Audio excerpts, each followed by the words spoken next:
Maadhimisho ya siku ya wafanyikazi yameadhimishwa leo kote duniani, huku Rais William Ruto akiongoza sherehe rasmi zilizofanyika katika bustani ya Uhuru jijini Nairobi.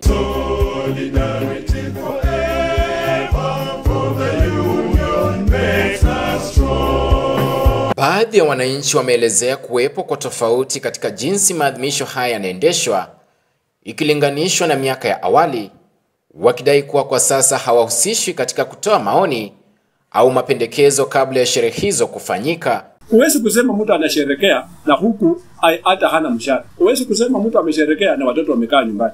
Kwa mfano kama sasa hivi Labor Day imekuja wakati wamefungua shule, watoto wanaenda shuleni. Ukienda karo ya shule walipeleka chuo. Mzazi atasherekeaje? Na amekaa na mtoto nyumbani, mtoto hajaenda shuleni. Baadhi yao wanadai kwamba siku hii haina mvuto wa kipekee tena kwao, kwani wanaendelea na shughuli zao kama siku nyingine yoyote. Ni banks tu ndio zimefunga, lakini biashara inaendelea kama kawaida kwa sababu hatuna mapato. Ukikaa nyumbani utakula nini? Zaidi ya hayo, kumekuwepo na lawama kutoka kwa wananchi wakielekeza kidole kwa serikali ya Rais William Ruto kwa kutotimiza kikamilifu ahadi ilizotoa kwa wafanyikazi na wafanyabiashara. Walisema ati wakiingia tu pesa itaingia mfukoni.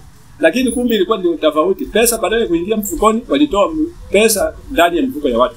Saa hii watu wanaomboleza, watu hawasherekei. Changamoto ya ukosefu wa ajira pia iliibuliwa, huku wananchi wakihimiza serikali kuanzisha nafasi zaidi za ajira ili kuwanufaisha. Mimi ninaona kama Labor Day iliisha, kwa sababu serikali ingeangalia kwa kila boma ambaye mtu hajaandikwa kazi, wamuandike kazi, ili tukisherekea tunaweza sherekea vizuri. Lakini kama wanachukuana wenyewe, waliojua wanaandikana kazi, mtu kama ameretire wanamrudisha kwa kazi, na hadi sisi vijana wamekaa tu nyumbani hawana kazi. Katibu mkuu wa muungano wa vyama vya wafanyikazi KOTU Francis Atwoli, katika hotuba yake alihimiza Wakenya kuipenda nchi yao na kueleza kuwa hali ya uchumi imeonyesha dalili za kuimarika chini ya uongozi wa Rais William Ruto.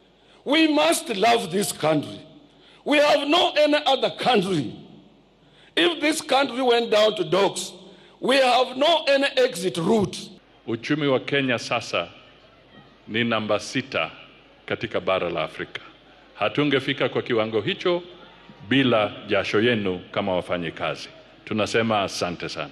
Katika maadhimisho hayo, Rais William Ruto alitetea mswada wa fedha wa mwaka 2025-2026 akieleza kuwa umeundwa kwa kuzingatia unafuu. Aliongeza kuwa baraza la mawaziri tayari limeidhinisha mswada huo na sasa uko mbioni kuwasilishwa bungeni kwa ajili ya kujadiliwa. This bill has been carefully crafted to stimulate economic growth, deliver efficiency and enhance competitiveness and expand opportunity. Nikiripoti ya mtazamo wa Dira Runinga ya Tandao, jina langu ni Felix Wanjala.